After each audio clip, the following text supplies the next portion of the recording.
India delays. അപ്പം നമ്മൾ മെയിനായിട്ട് ഇന്ത്യ ഡിലേയ്സ് എന്ന് ഉദ്ദേശിച്ചിട്ടുണ്ടെങ്കിൽ നമ്മൾ ഈ പുതുതായിട്ട് ഇവിടെ നിന്ന് പോകുന്ന ആൾക്കാരെന്ന് പറഞ്ഞാൽ ഒരു ടീമാണ് അമേരിക്കയിലേക്ക് പോകാനിരുന്ന് ട്രേഡ് ഡീൽ ഫിനിഷ് ചെയ്യാൻ. പക്ഷേ അത് റദ്ദ് ചെയ്തു. അപ്പോൾ അത് മനസ്സിലാക്കി റദ്ദ് ചെയ്തു. അപ്പോൾ അത് നീണ്ടു പോവുകയാണ് അൺസർട്ടനിറ്റി. നെക്സ്റ്റ് ഗിഫ്റ്റ് നിഫ്റ്റിനെ കുറിച്ച് പറയുമ്പോൾ രാത്രി ഏകദേശം ഫ്രൈഡേ ഒരു 9 മണിക്കുള്ളിലാണ് ഈ ന്യൂസ് വന്നത്. ആ ന്യൂസ് വന്നതിന് ശേഷം ഗിഫ്റ്റ് നിഫ്റ്റി ഏകദേശം മനസ്സിലാക്കണം 320 പോയിൻറ്റോളം അപ്പ് പോയി ഗിഫ്റ്റ് നിഫ്റ്റി, അതായത് ഇന്ത്യൻ മാർക്കറ്റിന് പുറത്തായിട്ട്. പക്ഷേ അതിനുശേഷം ഇപ്പോൾ നിങ്ങൾ കാണുന്ന ഗിഫ്റ്റ് നിഫ്റ്റിയുടെ ഫ്യൂച്ചർ നിൽക്കുന്നത് 198 പോയിൻറ്റേ ഉള്ളൂ. അപ്പോൾ എന്താണ് കാരണം എന്ന് പറഞ്ഞാൽ ഈ സന്തോഷങ്ങൾക്കൊക്കെ ഒരു വിരാമം ഇട്ടുകൊണ്ട് അമേരിക്കൻ ഗവൺമെൻറ് 10% ആക്കി ടാക്സ്, പിന്നെ ഓൾ വേൾഡിന് 15% ടാക്സ് കൺഫേം ചെയ്തു. പക്ഷേ ഇതിൽ എന്താണ് സംഭവം എന്നുണ്ടെങ്കിൽ ഇത് ഞാൻ വീണ്ടും പറഞ്ഞു, ഇതിന് 150 ദിവസം കഴിഞ്ഞിട്ട് ഇതിൻ്റെ തീരുമാനങ്ങളാവുന്നുള്ളതാണ്. 150 ദിവസം എന്ന് പറയുന്നത് വളരെ അധികമാണ്. 4 12 5 മാസം, 5 മാസം വരെ കാത്തിരിക്കണം എന്ന് പറയുമ്പോൾ അമേരിക്കൻ ഗവൺമെൻറ് അതിനെ എന്തോരം സഹായിക്കുന്നു സുപ്രീം കോർട്ട് എന്നുള്ളതാണ് ഇതിൽ നിന്ന് മനസ്സിലാക്കുന്നത്. അപ്പോൾ ഈ ഒരു സന്തോഷം ഇവിടെ അത്ര വലിയ പ്രധാനമായിട്ട് എനിക്ക് തോന്നുന്നില്ല. കാരണം വേറൊരു കാര്യം പറയട്ടെ, ഇനി ഫ്രൈഡേ മാർക്കറ്റ് അപ്പ് ട്രെൻഡ് വന്നപ്പോൾ മൺഡേ മസ്റ്റായിട്ട് അപ്പ് ട്രെൻഡ് ഫീൽ ചെയ്യുന്നുണ്ട്. മൺഡേ ട്യൂസ്ഡേ വരെയുള്ള ഈ അപ്പ് ട്രെൻഡ് കണ്ടിന്യൂഷൻ നമ്മൾ ഫ്രൈഡേ കൺഫേം ഏകദേശം ഐഡിയൽ കൺഫേമാണ്. എന്നാൽ മൺഡേയും ട്യൂസ്ഡേയും ഇത് പെർഫോമായിട്ട് നിൽക്കും. അതിന് പ്രധാനപ്പെട്ട ഇറാൻ്റെ പ്രശ്നം ന്യൂസുകളൊന്നും അധികം ഇല്ലെങ്കിൽ പോസിറ്റീവായിട്ട് നിൽക്കുന്നു. ഓക്കെ,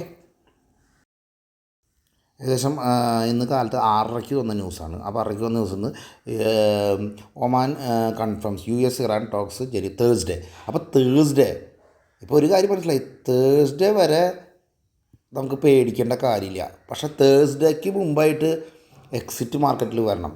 അപ്പോൾ ട്യൂസ്ഡേ അല്ലെങ്കിൽ വെനസ്ഡേയും മാർക്കറ്റ് ഹെവി വോളറ്റിലായിരിക്കും. ട്യൂസ്ഡേ ഉച്ചയ്ക്ക് ശേഷം വെനസ്ഡേയും.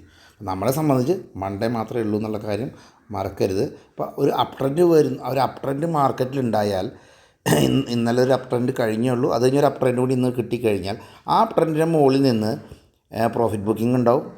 ആ പ്രോഫിറ്റ് ബുക്കിംഗ് റിക്കവർ ചെയ്യും, സൈഡ് വൈസ് ആവും മാർക്കറ്റ്.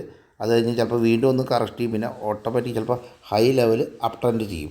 കാരണം എന്താ പറയുക, ഈ ലാസ്റ്റ് അപ് ട്രെൻഡാണ് ക്ലയൻറ്റുകളെ പിടിച്ച് നിർത്തുന്നത്. നോർമൽ ക്ലയൻറ്റുകളെ ലാസ്റ്റ് വരുന്ന അപ് ട്രെൻഡാണ്. ഞാൻ പറയുന്നത്, നിങ്ങൾ ഇന്ന് കാലത്ത് മാർക്കറ്റ് ഹൈയിൽ പോയി പൊസിഷൻ പിടിക്കുമ്പോൾ ശ്രദ്ധിക്കണം. അതുപോലെ തന്നെ നിങ്ങൾ മിഡിൽ ടൈം കുറച്ചും കൂടി സേഫാണ്. മിഡിലും അതുപോലെ ഒരു ഉച്ച സമയത്ത് നിങ്ങൾ വാങ്ങുന്ന പൊസിഷനിൽ നിങ്ങൾക്ക് റിക്കവറി കിട്ടുകയാണെങ്കിൽ നല്ലതായിരിക്കും. കാലത്ത് ഓപ്പണിങ്ങിൽ വളരെ ഫാസ്റ്റായിരിക്കും പ്രോഫിറ്റ് ബുക്കിംഗ് ഉണ്ടാകുന്നത് എന്നുള്ള കാര്യം മറക്കരുത്. അതുകൊണ്ടും മാർക്കറ്റ് പോസിറ്റീവ് നെഗറ്റീവ് ആണെന്നോ അല്ല, തീർച്ചയായിട്ടും ട്യൂസ്ഡേ വരെ മാർക്കറ്റ് എൻ്റെ ഒരു കാൽക്കുലേഷനിൽ പോസിറ്റീവാണ്. അതിപ്പോൾ തേഴ്സ്ഡേക്ക് വരെ നീണ്ട പോലെയാണ്. കാരണം തേഴ്സ്ഡേയിലേക്കാണ് ജനുവരിയിൽ ഈ ന്യൂസ് ഉള്ളത്. എന്തായാലും ഇതുവരെ ഈ ന്യൂസിൻ്റെ പ്രശ്നങ്ങൾ നമുക്ക് ഒന്നും മനസ്സിലാക്കാൻ പറ്റില്ല. തേഴ്സ്ഡേ ആണ് ഇതിൻ്റെ കാര്യങ്ങൾ തീരുമാനമുള്ളൂ. നമുക്കിനി ഇവിടുന്ന് 3 ഡേയ്സ് സുഖമായിട്ട് മാർക്കറ്റ് ഉണ്ട്. 3 days market high and side vice. നിങ്ങൾ വലിയൊരു കറക്ഷൻ നിങ്ങൾ പ്രതീക്ഷിക്കേണ്ട. ഒരു ചെറിയ രീതിയിൽ ഒരു ഹൈ വരും, അത് കഴിഞ്ഞിട്ട് താഴത്ത് വന്ന് ഒരു സ്പെക്കുലേഷൻ മോഡിൽ സൈഡ് വൈസ് മാർക്കറ്റ് ആയിരിക്കും. അപ്പോൾ ഇവിടെ നമ്മൾ കളിക്കാവുന്നതിന് 2 സൈഡിലും, ഇപ്പോൾ കോളും പുട്ടും കളിക്കുന്നവർ കാലത്തെ മാർക്കറ്റ് ട്രേഡിങ് കഴിഞ്ഞ് ഒരു 1 അവർ കഴിഞ്ഞാൽ അവർക്ക് 2 സൈഡിലേക്കും കളിക്കാം. അവന് കോളും പുട്ടും എടുത്ത് കളിക്കാമെന്നാണ് ഞാൻ പറയുന്നത്. ഇനി അടുത്ത് GDP ഡാറ്റയാണ്. നമ്മളെ GDP ഡാറ്റ ഏകദേശം വരുന്നത് ഏകദേശം 27-ാം തീയതിയാണ്. 27-ാം തീയതി നോട്ട് ചെയ്തിട്ടുള്ള ദിവസമാണ് 27 ഫ്രൈഡേ ആണെന്ന് തോന്നുന്നു അല്ലേ. ഓക്കെ, ആ ഫ്രൈഡേ. അപ്പോൾ ആ ഡാറ്റ വരുമ്പോൾ ഈ പുതിയതായിട്ടുള്ള നിങ്ങൾക്കറിയാം, IMF നമ്മളെ ഡൗൺ ഗ്രേഡ് ചെയ്ത് കളിയാക്കി, ഇതൊക്കെ ഒരു കാര്യങ്ങൾ നിങ്ങൾക്കറിയാം. അപ്പോൾ GDP ചേഞ്ചസ് വരുത്തിയിട്ടുള്ള GDP ആണ് ഇപ്പോൾ വരാൻ പോകുന്നത്. അപ്പോൾ ആ GDP ചേഞ്ചസ് വരുത്തിയിട്ട് വരുന്ന ഡാറ്റ ഫ്രൈഡേ വരുമ്പോൾ അത് മോശമാണെങ്കിൽ അത് മൺഡേനെ ബാധിക്കും. ഓക്കെ, ഈ മൺഡേനെ ബാധിക്കുന്ന പ്രശ്നങ്ങളൊക്കെ മാറ്റി നിർത്താം. കാരണം ഇറാൻ്റെ ന്യൂസ് അതിനേക്കാളും മുമ്പിൽ വന്ന് നിൽക്കും. കാരണം അടുത്ത ആഴ്ചയിൽ വരാൻ പോകുന്ന പ്രശ്നങ്ങളെക്കാളും പ്രധാനപ്പെട്ട GDP മോശമായാലും നല്ലതായാലും അതിൻ്റെ എഫക്റ്റൊക്കെ മുങ്ങിപ്പോവും. കാരണം ഇറാൻ്റെ ന്യൂസായിരിക്കും അതിൽ കൂടുതൽ. പക്ഷേ എന്തായാലും മനസ്സിൽ വയ്ക്കുക, 27-ാം തീയതി നമുക്ക് GDP ഡാറ്റ ഫ്രഷാണ്. മോശമായ വല്ല ഡാറ്റയാണ് അതിൽ വരുന്നതെങ്കിൽ മാർക്കറ്റിനെ വീണ്ടും അത് താഴ്ത്തേക്ക് കൊണ്ടുപോകാനുള്ള സാധ്യതയുണ്ട്. മൺഡേ അപ്പോൾ ക്രൂഷ്യലായി മാറുകയാണ് കേട്ടോ. വീണ്ടും മൺഡേ ക്രൂഷ്യലായിട്ട് മാറും. നെക്സ്റ്റ് മൺഡേ ക്രൂഷ്യലായിട്ട് മാറുകയാണ്, ശ്രദ്ധിക്കുക. ബേസ് മെറ്റൽ എല്ലാം കോപ്പർ വെച്ച് ബാക്കിയെല്ലാം ക്ലോസിങ് ബെറ്റർ ക്ലോസിംഗ് ആണ്, അപ് ട്രെൻഡിലാണ്. ഗോൾഡ് ഏകദേശം ഒരു $61 അപ്പാണ്. അപ്പോൾ ഗോൾഡും ഏകദേശം അപ് ട്രെൻഡാണ്. ബേസ് മെറ്റൽ അപ്പാണ്, ഗോൾഡ് അപ്പാണ്. ഇതിന് മെയിൻ കാരണം ഇത്രയേ ഉള്ളൂ, ട്രേഡ് ഡീല് ഇനി 150 ദിവസം എന്ന് പറഞ്ഞാൽ അതിനുള്ള ഇറാൻ്റെ ഇഷ്യൂസുകളൊക്കെ കഴിയും. അപ്പോൾ ഇനിയിപ്പോൾ ട്രേഡ് ഡീല് വലിയ വാല്യുവേഷൻ കൊടുക്കണ്ട, അത് കഴിഞ്ഞു. അതിനിപ്പോൾ 150 ദിവസത്തിനുള്ളിൽ പല അംഗങ്ങളും ന്യൂസുകളും കുറവുകളും കുറച്ച് അത് നോക്കണ്ട. ഇനിയിപ്പോൾ ഇറാൻ ന്യൂസാണ്.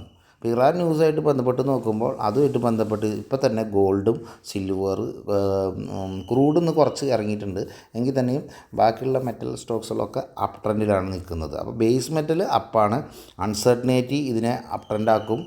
അപ്പോൾ മൂവ്മെൻറ്റ് വരാൻ പോകുന്നത് ഇതാണ്. അതുകൊണ്ട് നിങ്ങൾക്ക് MCX ട്രേഡിങ്ങിൽ പോയിട്ട് നിങ്ങൾക്ക് വെച്ചാൽ ഗോൾഡോ സിൽവറോ ചെയ്യാവുന്നതാണ്. ഡൗട്ട്സ് ഉണ്ടെങ്കിൽ വിളിക്കാം. നിങ്ങൾക്കറിയാം, ഇത് എല്ലാവരും ഏതെങ്കിലും ഒരു ചാനലിൽ നിന്നോ മറ്റുള്ളവരിൽ നിന്നോ നമ്മൾ അവിടുന്ന് കോപ്പി ചെയ്തിട്ടായിരിക്കും പല ന്യൂസുകളും പറയുന്നത്. അത് ഞാൻ നിങ്ങൾ ചിലപ്പോൾ ഇതിന് മുമ്പ് അറിഞ്ഞിട്ടുണ്ടാവും. എങ്കിലും ഞാൻ പറയുകയാണ്, ഫോറിൻ ഇൻവെസ്റ്റേഴ്സ് ഓൾറെഡി ഇൻവെസ്റ്റ്മെൻറ്റ് കൂടുതൽ ഇപ്പോൾ ഈ ഒരു മാസം ലാസ്റ്റിൽ ഏറ്റവും കൂടുതൽ ഇൻവെസ്റ്റ് ചെയ്തിരിക്കുന്നത് ഓയിൽ ആൻഡ് ഗ്യാസിലാണ്. അത് നിങ്ങൾ മനസ്സിലാക്കുക, ഓയിൽ ആൻഡ് ഗ്യാസിലാണ് അവർ ഇൻവെസ്റ്റ് ചെയ്ത്. ഞാൻ കുറച്ച് ദിവസം തന്നെ പറഞ്ഞിരുന്നു, അമേരിക്കയെ സംബന്ധിച്ച് ഇറാനുമായിട്ട് കോംപ്രമൈസ് ഉണ്ടാവുകയാണെങ്കിൽ അതിൻ്റെ ബെനിഫിഷ്യർ എന്ന് പറയുന്നത് അമേരിക്ക എന്തു ചെയ്യും, എപ്പോഴും ക്രൂഡിന് വില മുകളിലേക്ക് കൊണ്ടുപോകാൻ ശ്രമിക്കുന്നതായിരിക്കും. ഓക്കെ, $2 മൂവ്മെൻറ്റ്സിന് വേണ്ടി എപ്പോഴും ഡോളറിൽ ട്രേഡ് ചെയ്യാൻ നിർബന്ധിക്കും. ഇതൊക്കെ ഓയിൽ സെക്ടറിന്, ഓയിലിന് വില കൂടാനും അതനുസരിച്ച് ബേസ് മെറ്റലിന് വില കൂടാനും സാധിക്കുന്നുണ്ട്. എപ്പോഴും പണ്ട് കാലത്തുള്ളവർക്കറിയാം, ഓയിലിൻ്റെ വില കയറുകയാണെങ്കിൽ സാധാരണയായിട്ട് മെറ്റലിൻ്റെ വിലയും കയറും. ഇതിൻ്റെ സബ്സിഡി പ്രൊഡക്റ്റുകളാണ് പലതും, അത് പ്ലാസ്റ്റിക് വരെ ഇതിൽ വരുന്നുണ്ട്. അപ്പോൾ നിങ്ങൾ മനസ്സിലാക്കുന്നത്, ഓയിലിൻ്റെ വില കൂടുകയാണെങ്കിൽ അല്ലെങ്കിൽ ഓയിൽ സെക്ടർ, എനർജി സെക്ടറിന് വില കൂടും. ഓയിലിന് വില കൂടി എനർജിക്കും വില കൂടണമല്ലോ. അപ്പോൾ ഓയിൽ, എനർജി, ഗ്യാസ് ഇതിനൊക്കെ വില കൂടും. അപ്പോൾ ഈ സെക്ടറിൽ ഏറ്റവും കൂടുതൽ ഇൻവെസ്റ്റ്മെൻറ്റ് വന്നേക്കുന്നത് ഈ ഒരു മാസമായിട്ട് ഫോറിൻ ഇൻവെസ്റ്റേഴ്സിൻ്റെ ഏറ്റവും വലിയ ഇൻവെസ്റ്റ്മെൻറ്റ് ഈ സെക്ടറിലാണ്. ഓയിൽ കമ്പനികളിലും ഓയിൽ എനർജി സെക്ടറിലാണ് ബൈ വന്നിരിക്കുന്നത്. അപ്പോൾ അതിലാണ് നമ്മൾ മാർക്കറ്റിൽ ഇൻവെസ്റ്റ് ചെയ്യേണ്ടത് എന്ന് മനസ്സിലാക്കുക. അതുപോലെ ഈ ഓയിൽ സെക്ടർ വലുതാവുകയാണെങ്കിൽ അതിൻ്റെ ഒപ്പം കയറുന്ന സെക്ടറാണ് ബേസ് മെറ്റൽസ് എല്ലാം അപ്ലോഡാവും. അപ്പോൾ ഒരു പോർട്ട്ഫോളിയോ ചെയ്യുന്നവരെ സംബന്ധിച്ച് ഞാൻ പോസിറ്റീവ് ട്രെൻഡ് പറഞ്ഞു എന്ന് മാത്രം. അടുത്തത് നമുക്ക് പറയാനുള്ളത് ഇൻഫ്രയിലും ഒരുപാട് ഇൻവെസ്റ്റ്മെൻറ്റ് വന്നിട്ടുണ്ട്. അപ്പോൾ നമ്മൾ ഓയിൽ ആൻഡ് ഗ്യാസ്, മെറ്റൽ, ഇത് രണ്ട്. ഓയിൽ ഗ്യാസിൽ ആദ്യം വലിയൊരു ഇൻവെസ്റ്റ്മെൻറ്റ് FISൻ്റെ, മെറ്റലിൽ വലിയ ഇൻവെസ്റ്റ്മെൻറ്റ്. ഞാനൊരു കാര്യം പറയട്ടെ, ഏത് ഇൻവെസ്റ്റ്മെൻറ്റിലും ബാങ്ക് അതിൻ്റെ കൂടെയുണ്ട്, ഫിനാൻസ് സെക്ടർ കൂടെയുണ്ട്. അപ്പോൾ ഫിനാൻസിലും ഇൻവെസ്റ്റ്മെൻറ്റ് വന്നിട്ടുണ്ട്. ബാക്കി വരുന്നത് ഇൻഫ്രയിലാണ്. അപ്പോൾ ഇൻഫ്ര നമ്മൾ കൗണ്ടർ എടുത്ത് നോക്കുകയാണെങ്കിൽ, ഇപ്പോൾ LNT പോലെയുള്ള കുറച്ച് കൗണ്ടറുകൾ എടുത്ത് മാറ്റി വയ്ക്കുകയാണെങ്കിൽ നമുക്ക് നമ്പർ ഓഫ് കമ്പനീസുകൾ വളരെ കുറവാണ്. ഇങ്ങനെ ചെറിയ ചെറിയ കമ്പനികൾ ഒരുപാടുണ്ടെങ്കിലും വലിയ കമ്പനികൾ കുറച്ചേ ഉള്ളൂ. അപ്പോൾ സ്വാഭാവികമായിട്ടും നിങ്ങൾക്ക് അതിലൊരു മൂവ്മെൻറ്റ്സ് സെലക്ട് ചെയ്യാൻ ഇത്തിരി പ്രയാസം ഉണ്ടാവും. വളരെ ചെറിയ കമ്പനികളെ നമുക്ക് സെലക്ട് ചെയ്യാൻ പറ്റില്ല. നല്ല LNT പോലത്തെ നല്ല കമ്പനികൾക്ക് സെലക്ഷൻ നമ്പർ കുറവായിരിക്കും. പക്ഷേ ഇൻഫ്രയിൽ ബൈ പ്രതീക്ഷിക്കാവുന്നതാണ്. Infra and finance. അപ്പോൾ ഫിനാൻസിലും നല്ല ബൈ മാർക്കറ്റിൽ വന്നിട്ടുണ്ടെന്ന് മനസ്സിലാക്കുക. നമ്മുടെ കോർ മൂവ്മെൻറ്റ് ഇതായിരിക്കണം. Oil and gas, metal, finance, infra, ഇതായിരിക്കും പോർട്ട്ഫോളിയോയിൽ കൊള്ളിക്കാൻ ശ്രമിച്ചാൽ നല്ലതായിരിക്കും. മാർക്കറ്റ് ഓപ്പണിംഗ് പ്ലസ് എന്നുള്ള കാര്യം മുമ്പേ കൺഫേമാണ്. അപ്പോൾ അതിൽ കൊണ്ട് ബൂസ്റ്റർ കിട്ടിയ പോലെയാണ് ഇപ്പോൾ ഈ ന്യൂസ്. ഒരു സന്തോഷമുള്ള ന്യൂസ്, അമേരിക്കൻ ഗവൺമെൻറ് അല്ലെങ്കിൽ ട്രംപ് ഒന്ന് വീഴ്ച, അയാളുടെ അധപതനം, അതിൻ്റെ ഒരു നെഗറ്റീവ്സ് ന്യൂസായിട്ട് വന്നുകൊണ്ട് ഇത് ആഘോഷിക്കുന്നതിൻ്റെ ഭാഗമായിട്ട് കയറിയ ഒരു സെൻറ്റിമെൻ്റൽ ന്യൂസിൻ്റെ പുറത്ത് കയറിയ ഒരു മൂവ്മെൻറ്റാണ് ഈ 179 പോയിൻറ്റ്. മറക്കരുത്, 170 പോയിൻറ്റ്. അപ്പോൾ സെൻറ്റിമെൻ്റലാണ് ഈ ന്യൂസ്. ഇതിന് ഫണ്ടമെൻറ്റും ഇല്ല, അത് എപ്പോൾ വേണമെങ്കിലും താഴത്തേക്ക് പോകാം. ഓക്കെ, അപ്പോൾ ഇനി എന്തിട്ടാണ് നെഗറ്റീവ് ന്യൂസ്? ഇപ്പോൾ ഇത് പോസിറ്റീവ് ന്യൂസ്. ഇനി വല്ല പോസിറ്റീവ് ന്യൂസ് ഉണ്ട്? ഇനി പോസിറ്റീവ് ന്യൂസ് ഒന്നും വരാനില്ല. ഇനി നെഗറ്റീവ് ന്യൂസോ ഇറാൻ. അപ്പോൾ ഇറാൻ്റെ നെഗറ്റീവ് ന്യൂസുകൾ വരുന്നത് ഇപ്പോൾ തേഴ്സ്ഡേ ആണ്. അപ്പോൾ സമയമുണ്ട്. അപ്പോൾ എക്സിറ്റിംഗ് മോഡ് എന്ന് പറയുന്നത് ഒരു വെഡ്നെസ്ഡേ മതി എക്സിറ്റ്. അപ്പോൾ 2 ഡേയ്സ് മാർക്കറ്റിന് അപ്പോഴും ഉണ്ട്. ആ 2 ഡേയ്സിന് മുമ്പും വെച്ചിട്ടുള്ളൂ. അപ്പം ബേസിക്കലി മാർക്കറ്റ് സൈഡ് വൈസ് ആവാനാണ് സാധ്യത. സൈഡ് വേ ക്ലൈൻറ്റിന് ഒരു വലിയൊരു പുട്ട് എടുത്ത് കളിക്കേണ്ട കാര്യങ്ങൾ വലിയ ഗൗരവമായിട്ട് തോന്നുന്നില്ല. ഇൻസ്റ്റൻറ്റ് ട്രേഡിങ്, ഒരു 30 പോയിൻറ്റ് ഇൻസ്റ്റൻറ്റ് ട്രേഡിങ്ങിനവർക്ക് പുട്ടും കോൾ ഒരുമിച്ചെടുത്ത് ചെയ്യാം. അല്ലെങ്കിൽ 50 പോയിൻറ്റ് 40 പോയിൻറ്റ് മൂവ്മെൻറ്റ് കളിക്കുന്നവർക്ക് പുട്ടും കോൾ ഒരുമിച്ചെടുത്ത് ചെയ്യാം. പക്ഷേ ഒരു വല്ലാത്തൊരു മോശമായൊരവസ്ഥയുള്ള ഒരു സെല്ലിങ് അവർക്ക് കിട്ടണമെങ്കിൽ അത് വെഡ്നെസ്ഡേ ആവാനാണ് സാധ്യതകളാണ് പറഞ്ഞത്. ഓക്കെ, നിങ്ങളെല്ലാവരും ഒരു കാര്യം മനസ്സിലാക്കണം, ഫണ്ടമെൻ്റൽ കുറേ പഠിച്ചതുകൊണ്ടോ അല്ലെങ്കിൽ കുറേ നിങ്ങളിപ്പോൾ ഈ അടുത്ത് 10,000-15,000 കൊടുത്തിട്ട് ഗ്രാഫ് പഠിച്ചതുകൊണ്ടോ നിങ്ങൾക്ക് ഈ ബിസിനസ് കൊണ്ടു നടക്കാൻ പറ്റുമെന്ന് തോന്നുന്നുണ്ടോ?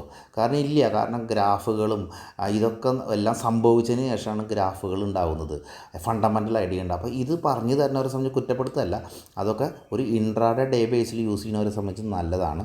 ഒരു ലോങ് ടൈം നിങ്ങളെടുക്കുന്ന എല്ലാ പൊസിഷനിലും ആരെങ്കിലും ഈ നിഫ്റ്റി ആൻഡ് ബാങ്ക് നിഫ്റ്റിയൊക്കെ ട്രേഡ് ചെയ്യുന്നവരെ സംബന്ധിച്ച് അത് ഇൻട്രാ ലെവൽ അല്ലെങ്കിൽ ക്യാഷിൻ്റെ ഓപ്ഷൻ ചെയ്യുന്നവരെ സംബന്ധിച്ച് ഇൻട്രാ ലെവലിൽ ഇതൊക്കെ അപ്ലിക്കബിളായിട്ട് ഗ്രാഫ്സുകളൊക്കെ നോക്കാവുന്നതാണ്. പക്ഷേ ഒരു കോമൺ മാനെ സംബന്ധിച്ച് 2-3 ഡേയ്സ് വയ്ക്കുന്ന പൊസിഷനും അയാളുടെ ഗ്രാഫൊന്നും വർക്കൗട്ട് ആവാൻ സാധ്യതയില്ല.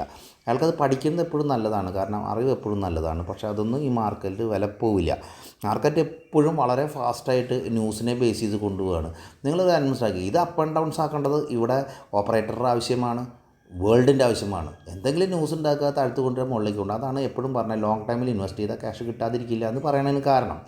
അത് നല്ല ഷെയറിലാണെങ്കിൽ തിരിച്ചു വരവ് ഉറപ്പാണെന്നുള്ളത് പറയുന്നത്, കാരണം ഓൾമോസ്റ്റ് അത് സംഭവിച്ചിട്ടുണ്ട്. അതുകൊണ്ട് അപ്പോൾ ഞാൻ പറഞ്ഞു വരുന്നത്, ഇന്നത്തെ മാർക്കറ്റിൻ്റെ ഒരു ചെറിയൊരു ഔട്ട്ലേക്കാണ് ഞാൻ വീണ്ടും ഒന്നും കൂടി പറയാൻ പോകുന്നത്. കാലത്ത് മാർക്കറ്റ് ഈ 165 പോയിൻ്റ് എന്ന് പറയുമ്പോൾ നമ്മൾ ഓൾറെഡി ഇങ്ങനെ കയറി നിൽക്കുമായിരുന്നു. ഇവിടെ കയറി നിൽക്കുമ്പോഴാണ് ഈ ന്യൂസ് വരുന്നത്. അപ്പോൾ വീണ്ടും ഇത് ഒറ്റ ഷാർപ്പ് അപ്പായിട്ടാണ് മുകളിലേക്ക് എത്തുക. ഇത് ഈ 184 പോയിൻ്റ് ഇപ്പോഴത്തെ സമയത്ത് നിൽക്കണ ഈ റേറ്റിലെത്തും. ഈ റേറ്റിൽ നിന്ന് പൊസിഷൻ എടുക്കാൻ ഇത്തിരി ധൈര്യം കുറവായിരിക്കും. ഇവിടെ നിന്ന് ഒരു പൊസിഷൻ എടുക്കാൻ ന്യൂ ക്ലയൻസിന് ധൈര്യം ഉണ്ടാവില്ല. ഓക്കെ, എപ്പോഴും ന്യൂ ക്ലയൻസ് എന്ന് ഉദ്ദേശിക്കുന്നത് ഒരു FI അല്ലെങ്കിൽ ഫോർ ഇൻവെസ്റ്റേഴ്സിനെ സംബന്ധിച്ച് അവർ ബൈ എടുക്കാൻ സാധ്യതയില്ല. ഇവിടെ അവരെ സെൽ ഓഫ് വരാനാണ് സാധ്യത. നിങ്ങൾ മറക്കേണ്ട സെൽ ഓഫ്. ഇവിടെ ബൈ വരുന്ന ആരായിരിക്കും എന്ന് പറയും, ഓൾമോസ്റ്റ് ക്ലയൻസിൻ്റെ ആയിരിക്കും.